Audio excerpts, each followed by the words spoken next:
Hey all, welcome to ShareTreck. This is Raj here. Friends, it's 30th of March 2025. It's around 9 p.m. in Toronto. I was just looking at TradingView platform, and what I saw made my jaws drop, and that's why I made this video. It's going to be very brief. Of course, we are going to do our live stream tomorrow morning at 7:45 a.m. Eastern Time. Please tune in at that time. But right now, I'm going to show you what the S&P 500 futures and NASDAQ futures are doing. Okay, with that said, let's get started.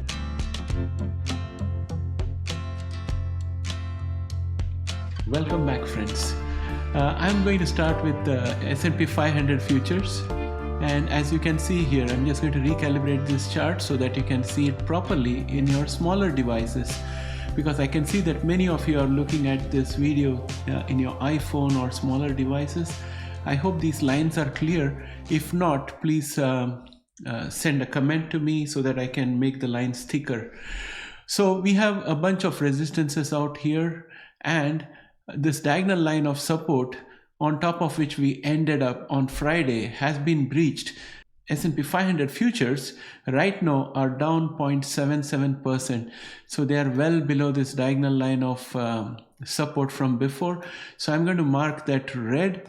So we are officially down here, and we have another critical resistance out here that we want to look at. It's going to be exactly out here at 5,510.75. If we break that, then we have this huge area of support. But as I mentioned, my dear friends, we are following this bear flag, the bear flag that was made out here. And then we got another trend, which was the head and shoulder pattern. So the bear flag was broken here. So the length of this entire flagpole is how far S&P 500 will travel on its way back down. This chart is a 4-hour chart. Let me go to a one-day chart where each candle is a one-day candle. So this is the flagpole, and this was the bear flag, and within the bear flag we developed a reverse head and shoulder pattern, and we are dropping down here. So let me draw out the flag itself. So this is the place where we dropped down, and then this diagonal line of support was helping us, but it seems that in the futures it's already dropped down, and if the trend continues, our support is going to be 5515.00, and then we have this huge area of support. But how much can it fall? The potential to fall is as much as let me get a widget out here so that I can show you where it's going to end up. So this is where we were. This was the beginning of the flagpole, and if I was to place it just at the place where we exited from the bear flag, we can see that it goes all the way down to 5,157.25. So that's a huge potential for a drop. I'm not saying that it's going to happen, but typically when a bear flag collapses, the flagpole is the length that we measure from the point of collapse, and that gives us the total potential for the index to drop. Next, look at NASDAQ futures. So when we ended NASDAQ futures on Friday, we had very strong support from two diagonal lines of supports, and it was held just above that.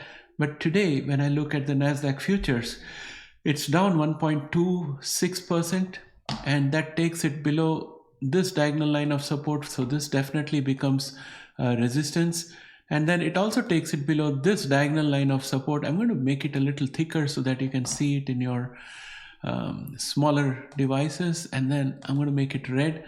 So this new development in the futures takes us into a very dangerous situation where we can see steep drops in the price unless we have a positive catalyst coming from the White House or something phenomenal and a miracle that can take us out of this. MACD is also ready to cross over to the bearish side. Momentum is also dropping significantly, not at all looking that good, and the 10-year yield has dropped significantly, and I think it's an expectation that the market is going to be in trouble and the Fed will bail out by cutting rates.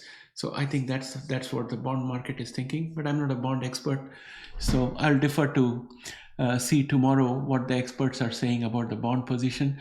So that's what we have, my friends. And those of you who are genomics guys, it's going to be a very difficult day, especially for all the companies in our genomic list, because none of them make a profit.